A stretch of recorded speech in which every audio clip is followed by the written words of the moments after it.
Hello and welcome to Access Chat. I'm delighted that we're joined today by James Thurston. Now, this is definitely a friends and family edition because James, I've known for a very long time, and more recently, James has come to join the team in ATOS. So definitely a little bit of nepotism going on, but actually I would have had James on before he came to work for us, except that he was washing his hair.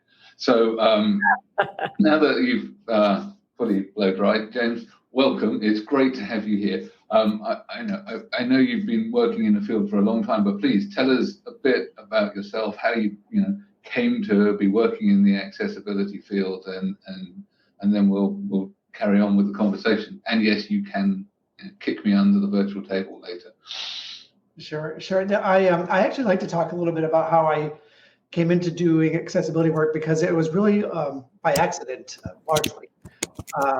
I had started out, I live in Washington, D.C. I've worked here for all of my career. And I started out doing technology policy work for the U.S. federal government, for a U.S. senator. And I ended up moving from the Senate to a high-tech industry association to work on global privacy standards and security standards and things like that, electromagnetic compatibility. And one day, my manager came to me and said, "Oh, we want you to start working on this thing, accessibility." And I said to her, "I don't really have time. My plate's already full." And she, of course, said, "Well, it doesn't matter. You got to do it." So I started working on accessibility as one of maybe 20 different issues I was working on for tech companies around the world, and fell in love with it immediately, as I'm sure you can all relate to. And really wanted to focus more and more of my time in that accessibility work. Because I think for me, because it was immediately apparent, the impact of it. And it's sort of that sweet spot of technology and policy and having a positive impact. And so I started shifting more and more of my time into the accessibility work that I was doing for the industry. And then Microsoft, Laura Ruby and Rob Sinclair asked me to join them and work on accessibility. And then I was able to actually do it full time. Which I loved. And I've stayed since then, and this was more than 20 years ago, focused on accessibility and moving from the corporate sector into the nonprofit sector and now back to the corporate sector. And I think there's lots of good to be done from all of these sectors. And one of the things I've really enjoyed about the work is how these different sectors collaborate, I think. Academia, corporate sector, nonprofit sector, governments, with an eye towards can we be leveraging technology for more inclusion in making that work. And I think when we first met, you were working for Microsoft. So, and then you went to G3 ICT and we continued to have conversations. So, playing the long game to get you into the team here. But I agree with you. It is one of those topics where it's quite unusual, but the sectors do cooperate and collaborate, and that's one of the joyful things about working in the field. And even Neil, even within the corporate, the industry sector, one of the things I've really enjoyed is companies that are competitors in the marketplace do come together and collaborate pretty well on accessibility, and always have in developing standards, in pushing for things like procurement policies together. And so it really is, even though they're trying to out-innovate each other on accessibility, which is great for everyone. I think that the sector has come together, the technology sector has come together really well to advance the field when it comes to accessibility and inclusion. Yeah, and that's a really interesting point, and I agree with you, James. And I know you and I have been friends for many, many, many, many years, and I feel very blessed that you and I have been friends for so long, as because we all do become friends, as Neil says, friends and family. But gosh, when you stand by people, even if you're not under their same flag as them, and you just fight and fight and fight for people, you become. A lot of us become very close friends. So, but I also have seen, I was very proud of the United States when we first really started working on this in the early 2000s and stuff, when you and I were there. And really the groups that did step up were the technology groups in the United States. They were the ones that really stepped up. The Microsoft's IBM was really in the game at the time. I mean, there was HP. I mean, there were some early players, and we we really did come together, and I think we accomplished a lot. Then, of course, time changes and everything. But I also, I think it's interesting, someone like you looking at the career that you've had, because once again, you started with a gigantic global brand, and then you shifted into the nonprofit, and that's pretty intense being in the nonprofit just because of the constant, well, how are we going to pay the bill? I mean, I don't care who you are. It's just, it's a very different, whenever you're in corporations, it's a different kind of stress, because there's also stresses with that, because I also have worked with really large banks in my career. And then you shifted back and came back to a big technology brand. And I'm impressed with a lot I'm seeing from ATOS. I am looking at it from the lens often of what I see Neil's team doing. I don't pay attention as much to other things ATOS is doing, just because, there's too much data for all of us to get our hands around. But I am curious. I know you got your boss on here, but still, James, I'm curious a little bit about this walk and what you think you learned doing this. Because early on, you started early on in this accessibility, journey. The brand went another big brand. I mean, I think we can learn a lot from your experiences. I was just wondering if you'd talk a little bit about it. Sure. And it sort of does tie together for me anyway. One of the main reasons why I was interested in coming back to the corporate sector, and to Neil's team in particular, but to the corporate sector in general, is because I think we're at a much different place, all of us who are working in this space globally, a much different place than even we were a few years ago. I was at G3ICT for several years. Over that 8 or 9 years, I was seeing the kinds of conversations I was having with companies and big governments all over the world was qualitatively different than even a few years ago. I tell people, when I started working on this topic back with the Industry Association in the early 2000s, Deborah, one of my first trips to talk about accessibility was to a really big country. I won't say which one, but I was having conversations with the government about accessibility standards and policy. In this government, the national government of this large country basically told me, we're not interested in this topic. We don't have people with disabilities in this country. Oh, wow. That's cool. That's kind of surprising. Right. Since then, that country has actually moved to do some really impressive work in leadership, frankly, on technical standards and other things. But with companies, what I was seeing over the last few years is really the kinds of conversations that we're all having with these companies and governments as well, but is different. So I feel like I used to spend a lot of my time, and maybe 5 years ago, just evangelizing the topic, begging, the CIO of a company to care about the issue. Right. That changed somehow. I think that maybe because of all the work that you all have been doing and we've been doing together. But the conversation shifted more to, I get why it's important, James, just tell me what to do. Which is a much better conversation, frankly, to be having than, please care about this issue, please do this meeting. And so what I saw, and one of the reasons why I took the time to make the move from the nonprofit sector back to the corporate sector, is the ability to scale impact and change.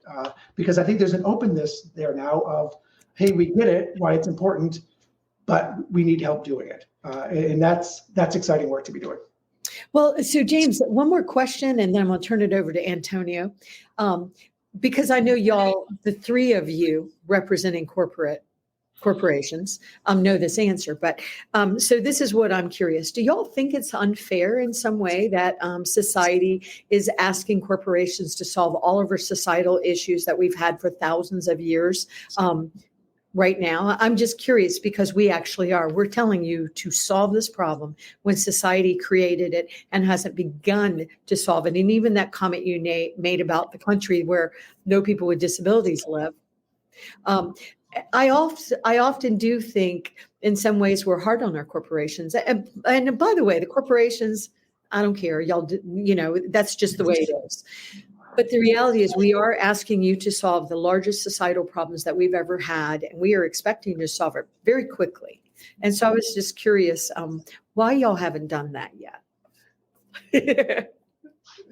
I'll jump in, and I'm sure Antonio, Neil, you have thoughts too. A couple thoughts on that. One, corporations are made up of human beings that work there, and we all, are just like any other human beings that have things that motivate us and that we think are important, and want to be creating and living in a society that resonates with us. That's a good fit. So in that sense, corporations, are not different than the people that make them up. I think, and I do really firmly believe that there is an alignment, that this corporate social responsibility movement, there is an alignment of what's good for business and what's good for society. And I think accessibility and disability inclusion is one of those areas where it's relatively easy to find that alignment. So I think we can be doing both. Good answer. Well, therefore, I think in some societies, and looking at United States and compare with Europe, I believe that in Europe we see more a kind of a difference between consumers and citizens, and I believe in the United States sometimes citizens are mixed with consumers.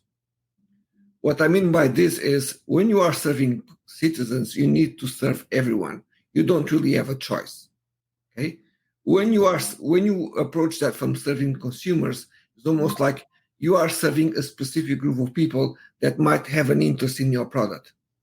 So, and I think sometimes when, particularly on the government side, it's important to consider that everyone, you are serving everyone, not just a specific group. And sometimes that I'm saying this because this is something that I was closely looking when, even during the Obama administration, when they were creating the Obamacare, and they were looking at people who have to use the website, and they had this consumer angle instead of having the citizen angle, and that replies to some of the topics that end up getting a little bit on that area, but. We have the European Accessibility Act coming very soon, and I'm almost sure that the first offenders are not going to be companies. They are going to follow with GDPR, and the first offenders are going to be governments, for sure. I don't have any doubts about it. So I think that's a fair comment. Well, the governments already have an obligation, and many of them are failing on that. We know that because of the reporting. At the same time, I think that on the positive side, I think that if you say you're taking a citizens versus consumer view, you can say that businesses have understood that this is a market segment that they wish to serve now, and therefore, there's that clear. Aside from the ESG and the change in corporate cultures to be more purpose-driven, which I think is not all of it is window dressing. I think there is a generational change in leadership and a generational change in attitudes towards the ways that the businesses operate. So I think that whilst we won't have solved all of the problems yet, there is that realization that it's good business to do this stuff. And then on top of that, I think that there is this desire to do stuff that's sort of longer term, whereas sometimes, we think of businesses as being very short term sometimes, thinking about reporting on quarterly results and everything else. But they're also, whilst some of that, their behaviors are very short term driven, they're also planning to be there in more than 4 or 5 years time. So they're not driven by electoral cycles like politicians are. And so businesses do think further out sometimes about the impact they're having and how they can be more inclusive. So I think that there are some positives for businesses being engaged. We were also part of problems that were caused by society because businesses aren't separate from society. As James pointed out, we're made up of humans. Sorry, Deborah, you had a comment as well, I think. Yeah, I just want to make a quick comment, and then I really do want to give it to Antonio. But somebody asked me the other day, an impressive leader asked me the other day, who did I really think was going to show? Who did I think was really going to have the best impact, the most innovation going forward now? And he said, do you think it's the corporations, or do you think it's the governments, or maybe it's some others? And I really had to stop for a second and sort of think about it. And even before I was going to answer, he came back and he said, I think it's going to be the governments. And I was like, really? Because we haven't seen it. We haven't, but then we started talking about what we're seeing in the EU, which very, very impressed with. And we started looking at others. And I think that where we need to see it is we need to see it from everybody, obviously. But I think we need our governments to really step up in ways that we've never seen before. And I think there are some interesting things happening in governments, in countries, that we can point to say, now, isn't that interesting? I thought we couldn't do that. For example, we were told you cannot make a touch screen accessible to people that are blind. You cannot do that. Well, and then Apple did it. I mean, okay. So I am very curious about that. And to be honest, I don't care who does, as long as we innovate and move forward. But I just, I am sort of thinking that I agree with this gentleman I was talking to. I think that maybe my expectations for governments is shifting, and I have higher expectations than I did in the past. And James, you look like you want to comment on that, but I'm going to stop and then you turn it over to Antonio. I do. I just want to add maybe another thought or two on this topic of the role of companies. And again, I've shifted from government to nonprofit to corporate, back and forth throughout my career, and all of them have good things to. I'm very much a glass half full kind of person there. But I think going back to this point of the people who make up companies, I think a couple of things. One, I was so I'm a gay man. I was in the tech sector when marriage equality was being fought about here in the U.S. But I saw the tech sector take a stance and a lead on that, because they were pushed by their employees. And at least in this sector, I think, the employees, the knowledge, that's the capital of the company. That's what drives them forward largely. And so I think companies across the sector really listen to their employees. And I think we see that, and there's maybe even a greater opportunity of leveraging the disability employee resource groups in companies to drive that forward, including, Deborah, on innovation. I've certainly seen at Microsoft and here at ATOS, employees with disabilities, both individually but also collectively through the ERGs, pushing the company to be better and more innovative on accessibility.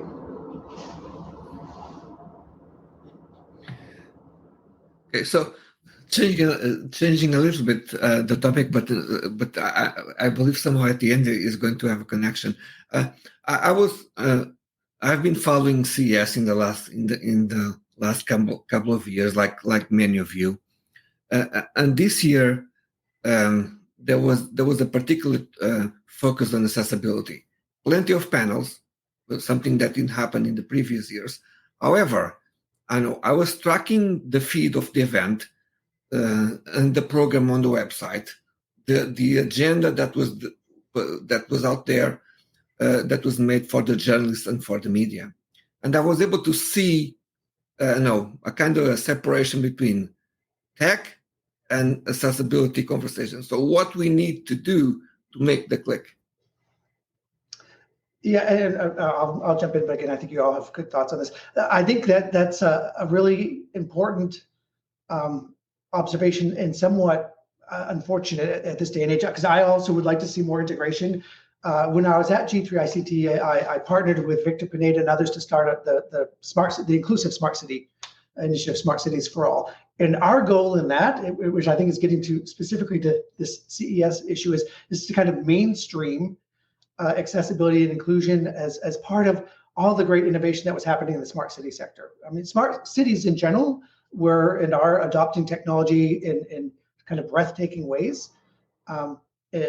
And at the time, we started that initiative because we saw them thinking about accessibility, thinking about smart city technology, but not putting these together and having kind of two separate conversations. And we wanted to really push that together. And so by design, we went to and targeted sort of mainstreaming the topic of accessibility with cities in that case. and wanted to be in the venues, in the events, like the Smart City Expo in Barcelona and others, to really talk about this. Unfortunately, to your point, we often were a separate sort of, here's the disability accessibility panel. And what we wanted was more, let's just integrate this into a topic about innovation for city technology. And I think we still have an enormous amount of work to do in that respect. I see more and more opportunities to do that, and more people who are running events and discussions, mainstreaming the topic or integrating the topic into a broader conversation about innovation or technology, digital transformation. But it is an area where I think we're still lagging, which does puzzle me sometimes.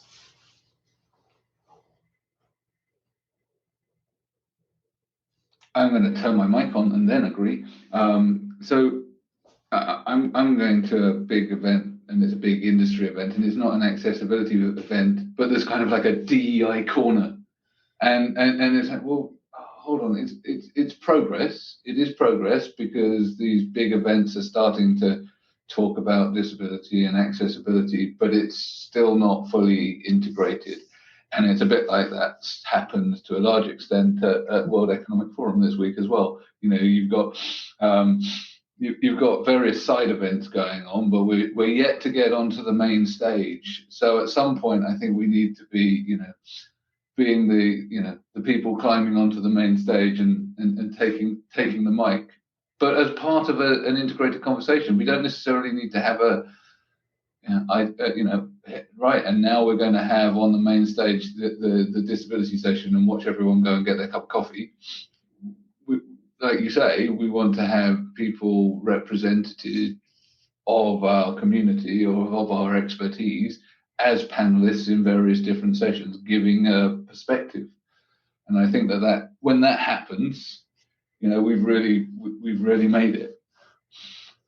And Neil, I think kind of related to that, one of the things that I've found exciting about the point where we are now is at our company, but also at other companies, maybe not enough yet, but more and more executives, senior executives with disabilities coming out and talking at their conferences or whatever, not about necessarily being a person with disability, but that comes into the conversation at some point potentially. And I think that's incredibly powerful, both for employees, but also for the audiences to see these senior executives who are doing great things for great companies, and also happen to be a person with a disability that may be using assistive technology in their daily work.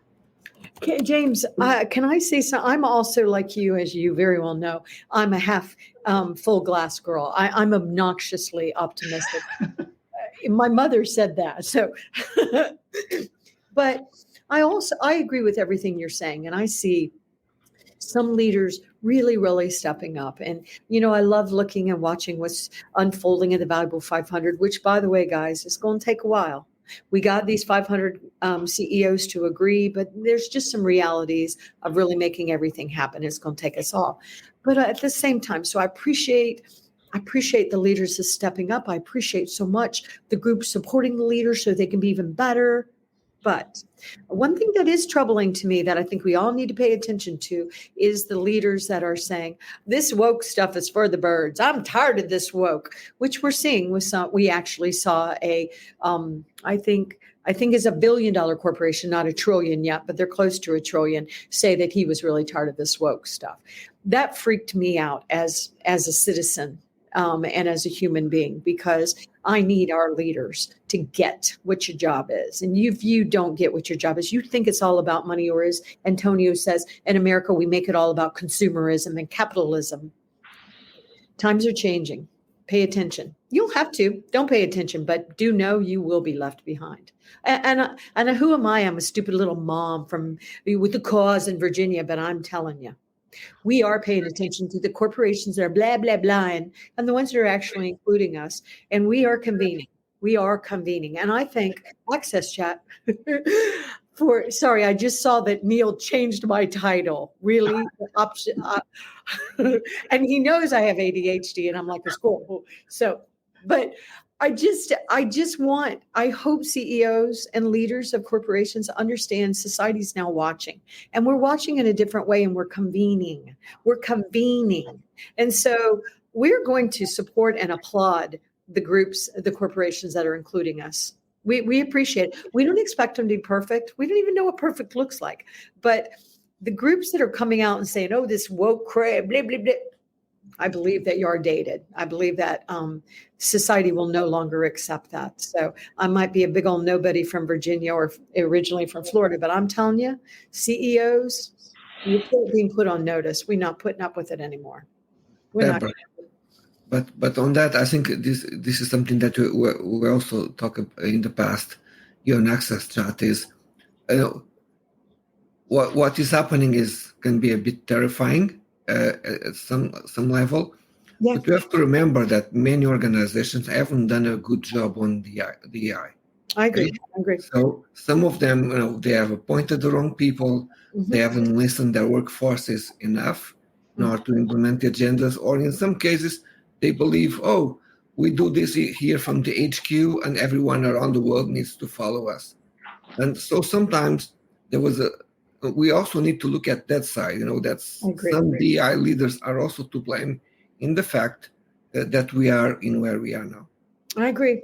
We all have to step in and help. And I just think it's, I'm hoping that leaders are being put on notice that people just don't want to do anymore. We've seen people doing this for a long time. I remember watching Google, a whole bunch of people walking out on Google when they had, the employees did not perceive they handled sexual allegations correctly. I mean, I'm a big fan of Google. I'm just using them as an example because my gosh, when you're a gigantic brand like that, it's hard to keep track of all the moving parts, but I'm hopeful. I continue to be hopeful and obnoxiously optimistic. But at the same time, I'm also aware of my age. I think, I'm aware that I have a timeline. And so I was talking to somebody the other day that is a very, very well-known leader in our space, very well-known. And this gentleman has done things that has changed the world for us all. And he's saying the same thing. Deborah, I'm really getting sort of tired of this. Are you tired of this yet? And I said, yeah, I am. So I think we actually have to be more blunt to be heard, maybe, because I believe in being nice. I'm a little Miss Nice, but maybe it's time for us to all start being, a little bit more blunt about the expectations we have of all of us and ourselves.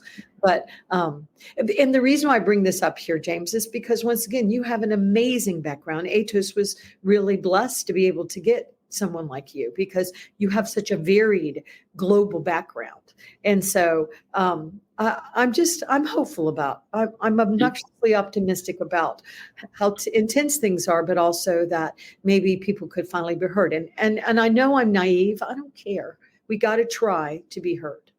I actually love obnoxiously optimistic. I think it's wonderful. And I think that, DEI doesn't kill people, no matter what Elon Musk says, right? DEI is who it is, us. It's representing society. So this whole... Well, and Elon Musk, he is part of our community, Neil. Elon Musk is part of our community. Mm-hmm. So Elon, what the hell are you doing? My God, vote with the people, side with the people. So, yeah, let's own our whole selves. As Ambassador Gallegos often says, which this is the one group that we're all going to age into at some point. If you live long enough. Welcome. Yes, absolutely. And I think that's it. We have a super aging population. The global population is aging. We're going to all acquire disabilities. And at the same time, we also have a generational shift in leadership and attitudes that I think are much more open to being inclusive just as a mindset. We don't have to argue the case with our younger people. It's more a case that they're arguing why we're not doing it fast enough, which I think is a wonderful change. So James, we know that you know an awful lot about you've spent a lot of time looking at organizational maturity, and it's one of the topics that we kind of brushed up against. We thought we were going to talk more about it, but we've gone off in a nice, interesting direction. What do you think? Do you think, as a sort of closing point, that how we judge the maturity of organizations in terms of inclusion, particularly disability inclusion, is going to change over the next decade. Do you think that we're going to hold organizations to a higher standard? Well, I hope so. And I hope the organizations will hold themselves to a higher standard. And important for me is hold themselves to a standard, but be looking at that from both a qualitative but also a quantitative perspective. And that's the beauty that I think of maturity models, is that they are, when done well, data driven. And done well, in my mind, is both the structure of that kind of a maturity model assessment tool, the definition of the variables, the definition of the typically five levels of maturity for each variable, the structure and the substance of the tool. I think is a good way to push any organization. I've led assessments of universities, of cities, of companies, and I think that they're useful in that sense. And so I don't know, Neil, if the other great thing about maturity model tools is that you can design them to be sort of looking at and assessing different things. I think where I've been focused is a lot on culture, but also the governance process and systems that allow an organization to live up to its stated commitment to accessibility and inclusion of people with disabilities, whether those people with disabilities are citizens of a city or employees of a company. I suppose they would and should evolve, but I think where we're at right now is really getting more organizations, in my case, in these days, companies, to take a much more quantitative approach to making progress and measuring that, and building on that, and feeding that kind of data into continuous improvement loops in their company or organization. So I tend to agree, and I think that the understanding of what data to measure is becoming more mature as well, and it's starting to sort of be integrated into ESG reporting and so on. So I whilst my glass here is half empty, I'm more than half full in terms of my optimism as well. So on that positive note, I'd like to thank our friends at Amazon and MyClearText for keeping us captioned and keeping us on air, and I look forward to us continuing the conversation on social media. Thank you, James. Thank you.